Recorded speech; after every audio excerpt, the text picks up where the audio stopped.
আর শুরুতেই আজ দেখাবো ব্রেকফাস্ট তিল বাটা আর সেদ্ধ ভাত। লাঞ্চে থাকে বোয়াল অথবা শোল, সন্ধেবেলাও মৎস্যমুখ। আলিপুরদুয়ারের চৌধুরী বাড়ির দশভুজা বন্দনায় মায়ের ভ্যারাইটিজ মেনু।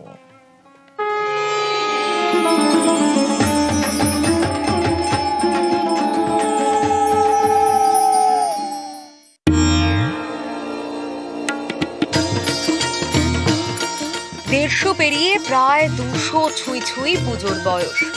আলিপুরদুয়ারের চৌধুরী বাড়ির পুজোয় বনি দিয়ে আনার গন্ধ। পুজোর ভোগেও ভ্যারাইটি। সাধারণত সকালবেলা খাবার হিসেবে আমরা খেয়ে থাকি, সেইটাই ঠাকুরকে সেদ্ধ ভাত, তারপর তিল বাটা, তারপর পোস্ত বাটা এবং বিভিন্ন হিসেবে বাটা নিয়ে এবং বিভিন্ন প্রকার সবজির সেদ্ধ দিয়ে ঠাকুরকে ভোগ দেওয়া হয়। বাড়ির ঠিক বাইরে পুকুর আছে, তার পুকুর পাড়ে গঙ্গা, শীতলা এবং ব্রহ্মা পূজা হয় এবং অষ্টমী রাত্রির তিথিতে এখানে কালী পূজা হয় এবং এই মণ্ডপী হয়।